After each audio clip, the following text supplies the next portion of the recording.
What's up, everybody? Sorry it took so long to get us here, but we are indeed here. It is time for the answer segment of our Q&A questions video. So here we go.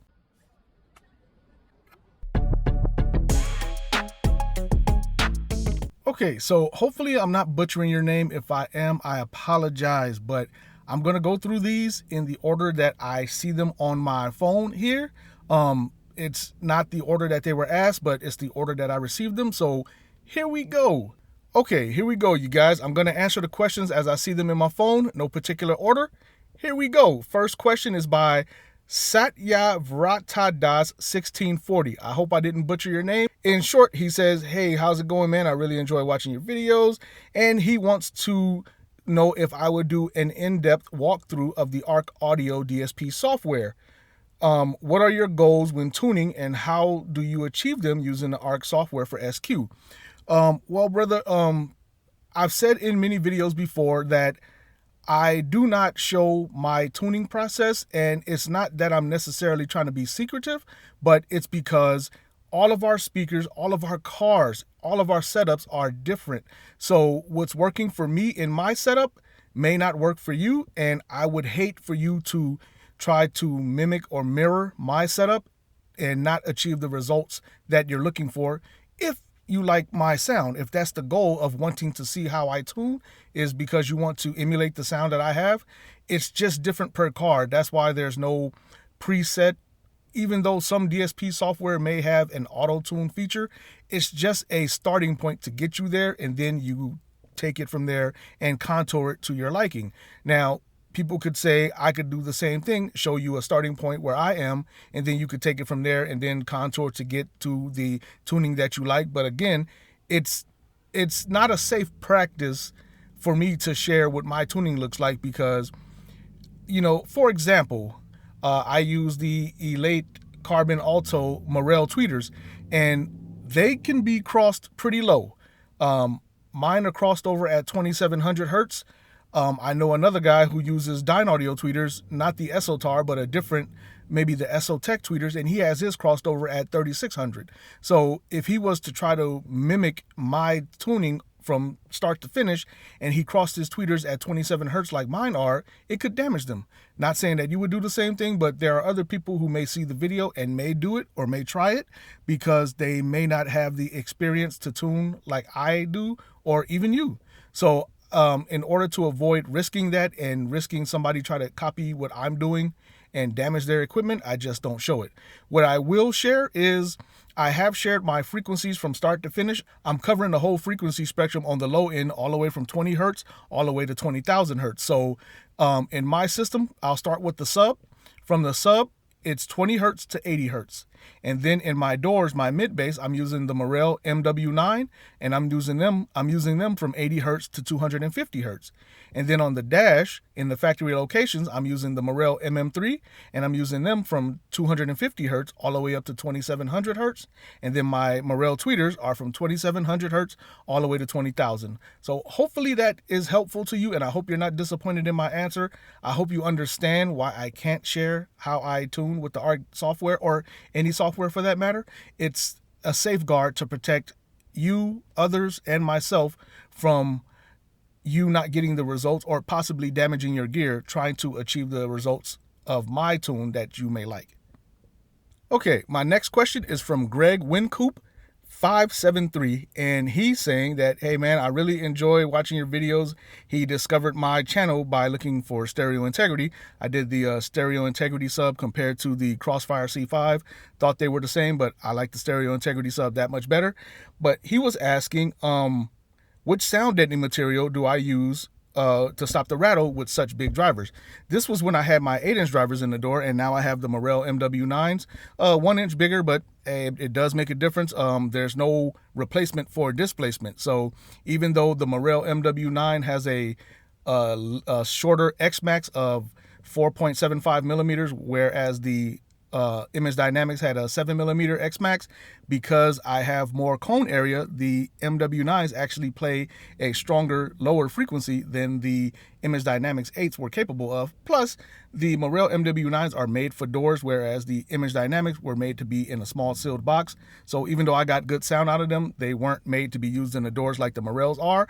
But I digress. The sound deadening material, I have 5 layers of sound deadening in my doors, and it's a mix of Dynamatic Stream, Kill Mat, and I can't think of the other name, but it's another one of those generic brand type matting materials, sound deadening materials for the door, and it's all sandwiched between acoustic foam, or acoustic foam is sandwiched in between the two.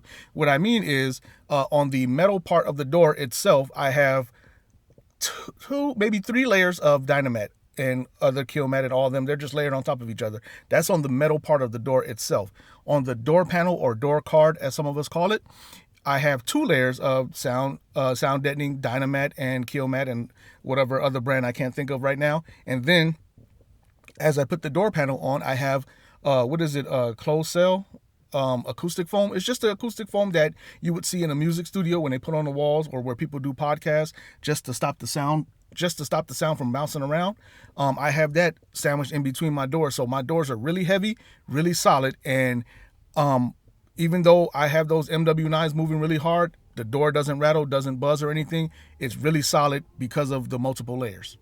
The third question I have here is from VLink6345, and he simply asks, I would love to see your install.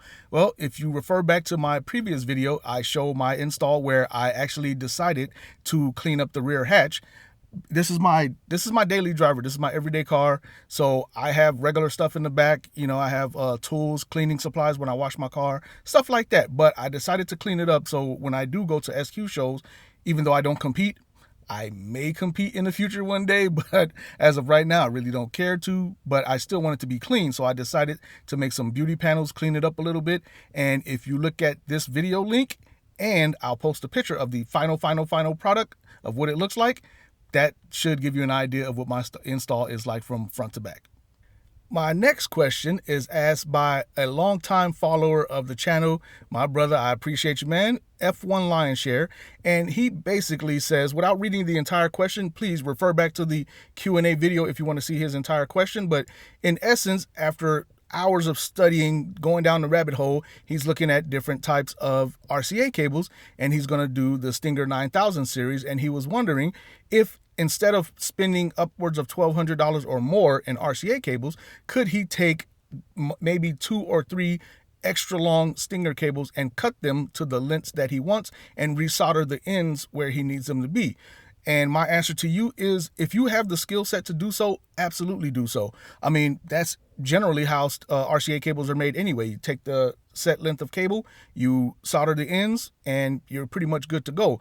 You're not going to be dismantling the RCA cable altogether. You're not going to go into the shielding and remove wires that are in there. You're just cutting them to the specific lengths that you need, and then you're going to resolder the ends. Only thing I would suggest to you, and someone else mentioned it also on your question, they actually added to my answer, which is a great addition, which is Stinger RCA cables are directional. So as long as you use the right ends on the right side and make sure you're running your cables from left to right as opposed to right to left, I mean, just as a general sense, as long as you solder them back to the correct length that you need, you should be good to go. The next question is from another longtime follower of my channel, my brother Hoven Lara 5868, chiming in from Mexico. What's up, brother? He asked, am I using an epicenter? Since my system is SQL, it gets pretty loud. Am I using an epicenter? And the answer to that is I am not. And the reason why I am not is because an epicenter is a bass restoration device, as opposed to adding to bass that's already there. My system already has the bass high output that I need, and the type of music that I listen to, hip hop, R&B, some jazz, the bass is already heavy, just the way the music is produced, the way the music's created. However, I did have a friend of mine, I did his system, and he's Latino as well. He listens to a lot of Spanish music. mariachi, and the bass is not as heavy as he would like. And through my years of doing this, usually all my Latin friends, my Latino friends that love Latin music, always end up getting an epicenter because the bass, the sub bass, is lacking in that type of music, and you need something like an epicenter to restore the bass that's missing. Also, an epicenter would be beneficial to some of us that listen to very old school R&B or soul music. Sometimes the bass is just not present, but with an epicenter, it brings the bass back. If I were to use an epicenter with the way my system is already designed, it would almost double the bass output, but not in a good way. It'll be more of a reverb where it'll bounce as opposed to being a smooth bass roll off. So epicenter is really designed for restoration only. It's not for SPL. It's not going to increase your output in the way that you might think it will. It will, in effect, ruin the bass that's already there. But if the bass is not present, it'll bring it back. My next question is from Swizzy8735, and he's working on a new build, and he says, I'm looking to get a new set of fronts. I'm having a hard time understanding which 4-channel amp to get to run the fronts and what setting they'll need to blend correctly. Can you recommend a couple of amps that I can use that have individual channel filters? From what I can tell, many amps have 2 low-pass, 2 high-pass filters.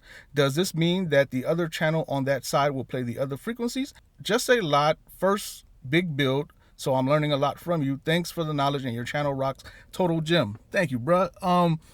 Okay. When it comes to 4-channel amplifiers, most 4-channel amplifiers on the market will have low-pass and high-pass filters. Most 4-channel amps will have a high-pass filter on the front 2 channels, channels 1 and 2, and a low-pass filter on channels 3 and 4. What that means is the high-pass filter is actually, that's what it does. It lets the high frequencies pass through. So let's say you were running a passive system and you were using a component set, like just say the Morel Maximo component sets, for example. I'm familiar with Morel. Don't work for Morel or anything like that. I'm not trying to promote them in this video. I'm just familiar with it. So I'll use it as an example. In the Morel crossovers, their bass crossover frequency is set at 2200 hertz. So what that means is on the high pass side, that means it's going to play from, say, 65 hertz on the low and pass all the way up to 2200 hertz. That's where it's going to cut off. That's going to be the cutoff point for your mid-range in your doors, and it's going to play all the way up to 2200 hertz. And then on the tweeter side of that same high-pass filter, is going to play from 2200 hertz all the way up to 20,000 hertz. On the low pass, which means the low frequencies are going to be allowed to pass through, if you were to use that same frequency spectrum, it would go from 2200 hertz all the way down. Or if you were running the low pass filter on your rear speakers, you would play from 2200 hertz all the way down to 65 hertz. Low pass, even for a subwoofer, the low pass filter on my subwoofer is 80 hertz. So that means my subwoofer plays from 80 hertz all the way down to 20 hertz. That's where I have the crossover cutoff at. 20 hertz to 80, 80 to 20. Low pass filter is going to pass is going to let low frequencies pass through, 80 hertz all the way down to 20. So for a recommendation as far as a 4-channel amplifier goes, again, it depends on if you're going to go active or passive, if you're going to run a DSP. If you're running a DSP, a digital sound processor, you're not going to use the filters in the amplifier whatsoever. All of my amplifiers are set to full range. That means it allows the whole frequency spectrum to play through, and all of my tuning and frequency controls are done through my DSP. However, if you were to use the crossovers that are built into the amplifier, again, the high pass is for the front 2 channels. So that means it'll be from 65 hertz all the way up to 2200 hertz. And then in the passive crossover network, it'll go from 2200 hertz for the tweeter all the way up to 20,000 hertz. And if you were to decide to not use the passive crossovers in your system and you wanted to use the 4-channel amp, the front 2 channels, the high pass channels on the tweeters, they have a frequency multiplier on your amplifier. So you might see a switch where it'll say maybe 10 hertz, and then it'll say 10 hertz with an X, and you can push the button in or out or move the selector switch from left to right to get that extra frequency. What that is doing is multiplying the frequencies by 10 and is allowing you to control the tweeters, because you need your tweeters to play a much higher frequency band than your mid-range or mid-bass would. So you just have to be aware of what those indicators say. It could be 10 hertz up to 2200 hertz, or it can be 10,000 hertz all the way up, or whatever the frequency is. I mean, you can move the amplifier crossover over to 200 hertz, hit that 10 times multiplier, and now you're at 2000 hertz, and that'll run your tweeter frequencies from 2000 hertz all the way up to 20K. So I hope I didn't confuse you by saying that, and I'll go into it further if you want to ask the question again or reach out to me directly. But in essence, that's what it does. You just have to look at the numbers, look at your crossovers. If you buy a component set, a passive set, look at the crossovers and see where the crossover frequency point is. Again, I'll put up a picture for the Morel. Their crossovers are set at 2200. So on the high pass side, 2200 hertz all the way to 20,000 hertz. And on the low pass side is from 2200 hertz all the way down to maybe 65 hertz. That'll control the doors up to the tweeter range, and then the high pass will control the tweeter range all the way up throughout the whole spectrum, 2200 hertz all the way to 20K. So if that answered your question, please let me know. If not, I'll go further in depth into it. My next question is from my brother Miles Bachelor 8747, another longtime follower of the channel. What's up, bruh? Thanks for asking your question. He says, you know I'm gonna have questions, man.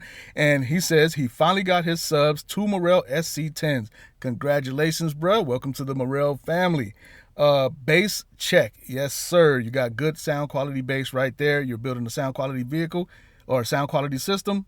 That's where you want to be with those subs. Absolutely. Only reason I'm not using Morel subs in my build is because I do SQL. I like my sub to pound hard, so I went with the Stereo Integrity SQL 12. But otherwise, if I was doing pure SQ, you better believe I would absolutely have Morel subs back there.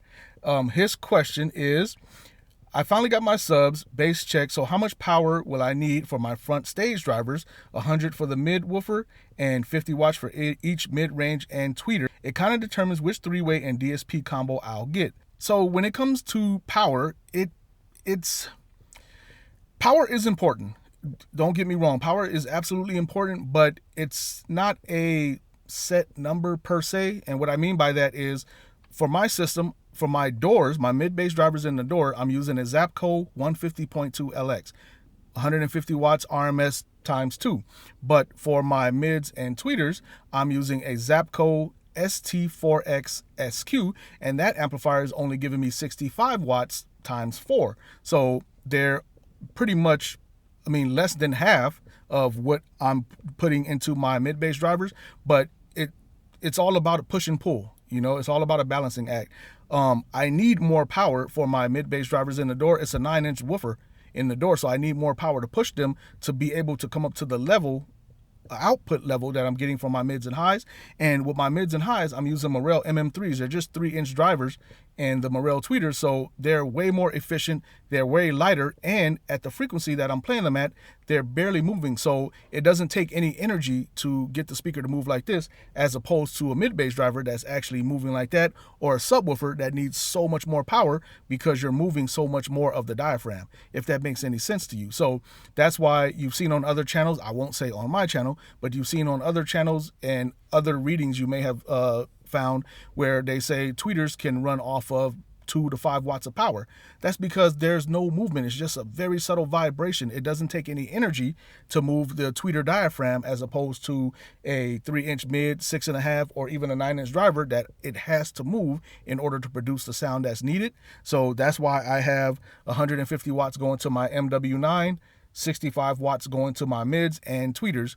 So for your question, to answer your question, you could absolutely get away with 100 watts down there on your doors and 50 watts times 4 for your mids and tweeters. And then when you're tuning with your DSP, you just play with the output and your frequencies. And frequencies matter too. I was recently at an SQ show. Guy was running these Satori speakers, Satori brand speakers, something new, at least new to me. New to him, I believe, too. He just found them and he was running them. They're rated for 40 watts RMS, but he was putting maybe 225 watts RMS into them because of the frequency that he chose. His mids were playing somewhere around where mine are playing, from 250 hertz all the way up to maybe 2700 hertz. So there is little to no movement in the mid-range. It's barely moving. Even though with time alignment and your tuning, it sounds like your mids and all your bass is on the dash and they're producing heavier sound than they actually are. If I played my mids and my tweeters with the mid bass and the sub bass completely off, you'd hear just a light subtle it wouldn't be a booming type bass, even though it sounds like that when everything is playing in conjunction with one another. So you don't need a lot of energy to move 3.5 2.5 or 1-inch tweeters. It takes a little energy. So 50 watts by 4 should be more than enough power, even though you'll have double the power on your mid-bass drivers. Hopefully that makes sense, because I know you're going to have even more power than all your front stage on your subs, because again, and if you're running them in a sealed box, it's going to take that much more energy to move the subs than it would these much smaller speakers at these higher frequency ratings. Next question is from Rapture333, and he says, hey brother, curious as to what crossovers are for your system, especially the mid-range to tweeters. I'm running Elate 603 Carbon Pros aside from the hybrid CDM 700 mids, running a Morel SC10. My prior system was Elate 903s with 2 Ultimo TI-12. This time I'm rocking all Morel amps. Before I had Alpine PDX. It's a different system, but better in many ways. I absolutely agree. I had Alpine amps before, and Alpine amps are great. They're clean. I had the BBX version. They were clean. They were cool, but I switched over to Zapco, and Zapco just was a game changer for me. I almost went with Morel MPS series amplifiers, but after speaking with Morel and a couple of other guys out there in the SQ world, the sound difference between the Zapco and the Morel amps would have been this, and I'd already purchased my Zapco amps. I'm already tuned. I'm already set with them, so I'm good to go with them. If I mean, maybe I'll change to Morel amps one day, but right now I'm good where I sit. But I digress. You've had all Morel from front to back, man, so you already know the great sound that you and I are getting. We're here with this. We're here with our sound. That Morel sound is just special. My frequencies, my crossover frequencies from my sub all the way to the front, my whole spectrum, and I got these frequencies from Morel. Chatting with Casey from Morel, he helped me get my frequencies dialed in before I did my own tuning. But my frequencies from the back to the front are as follows. My subwoofer is a Stereo Integrity SQL12, and it's crossed over from 20 hertz to 80 hertz. My Morel MW9s in the door are from 80 hertz to 250 hertz. My Morel MM3 on the dash are from 250 hertz all the way up to 2700 hertz. And then my tweeters, the Elate Carbon Alto, they're from 2700 hertz all the way to 20,000 hertz. So my whole spectrum is covered from 20 hertz on the low all the way to 20,000 hertz on the high. My next question is from Alfred Brown 9600, and well, he doesn't necessarily have a question, but he has a great suggestion. He says he has a way to get the most dynamic track ever. He's working on a sound system for he and his wife, and he has a handicap van, and she has multiple sclerosis. Sorry, bro. I mean, my heart goes out to you and your wife. Hope she can maintain and get better. Yeah, man, my thoughts are with you. He says, I like your videos, and I'm at the edge of finishing his system, and he'd like to have a little time to chat about it if I'm up for it, which I am. And he reached out to me, and he suggested a live band, a live guitar. Yeah, he suggested a live track, live recording, and I believe at his church he does that. So, yeah, I do.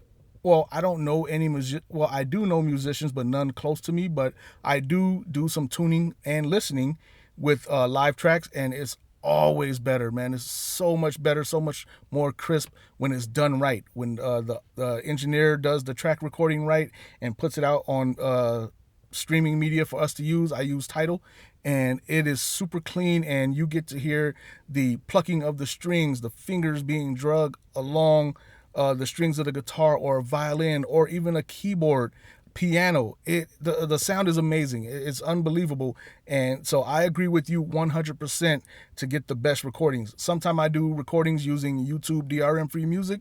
It's not that great. It's as good as an MP3 can be. And if you know MP3 is good, but when you compare it to a high-res FLAC file or something like that, it's a night and day difference. So listening to live guitar strings or live instruments of any kind, drums, anything like that on a streaming service like Tidal or Qobuz or something like that, it's magical, bruh. So I agree with you 100%. And just like that, we are all set. I don't think I missed any questions. If I did, please let me know. I apologize if I did, but I believe I got to every single question that was asked here. And hopefully I gave you the answer that you were looking for. If not, please reach out again, ask the question again, and I'll elaborate even further if I possibly can. I'll do everything I can to get you the answer that you're looking for. And I appreciate you coming to me for it. That lets me know that you trust my knowledge. I've been doing this for 30 years, so I better know something, right? I better know something. But this was fun, man. I'm glad I could help. I hope it helped. I really sincerely do. And I would love to continue if this works out as good as I hope, and it works out for you guys and you get the answers that you need. Please come back.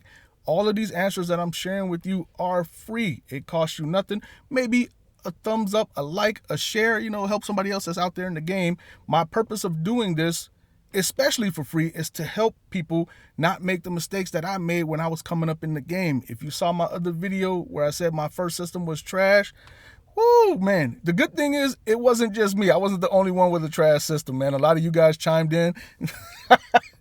Oh, man, I don't want to start down that rabbit hole again. I'm still embarrassed about it, how bad my system was. But you guys chimed in. Y'all system was just as bad as mine. Nah, not as bad as mine. Use the same equipment that I use or some similar type equipment. But it wasn't as bad as mine, man. My system was terrible, man. It was awful, but I've redeemed myself since. But anyway, I do these videos for free to get the information out there to share with you guys so you don't make the mistakes that I have when I was coming up in the game. Now, I mean, if I build for you, which I rarely do, if I build for you or help do an install or something like that, of course I charge. If I tune for you, of course I charge for that. I'm not going to tune anybody's car for free. It's time consuming. It takes a lot of skill, takes a lot of patience, and I don't have the time to dedicate to do tuning or building or installing for somebody for free. And I mean, I'm not that you guys expect me to. I'm not saying that by no means. By no means am I saying you guys expect me to. I'm just saying it out there because not you guys, but I've had people say things to me like, oh, you love this. You've been doing it for 30 years. It's fun. Hook me up. Do my system. Like, just because it's fun don't mean it's free. Well, at least the install part is. But I digress. Anyway, hope this went well. Hope your questions were answered. And if not, again, please do come back and ask more. I would love to answer your question to the best of my ability. If I don't know the answer, I will find the answer because I have the avenues to do so. And I know people who know more than me who are willing to share their information with me so I can give the information back to you guys. So until next time, especially until the next Q&A, stay tuned. And speaking of tune and tuning, I have since retuned my system to perfection. Never perfection, but to perfection. I'm always saying I'm done. I'm done with buying stuff, but as far as tuning, we all tune all the time because we hear different. Our hearing changes, it gets more refined, it gets better. But my current tune right now, man, it's on point, man. And I'm not just saying it because it's mine. I'm really, really, really happy with this tune. So stay tuned for videos where I'll do some demos where you can hear what I'm pretty proud of this time around. So anyway, until next time, definitely stay tuned.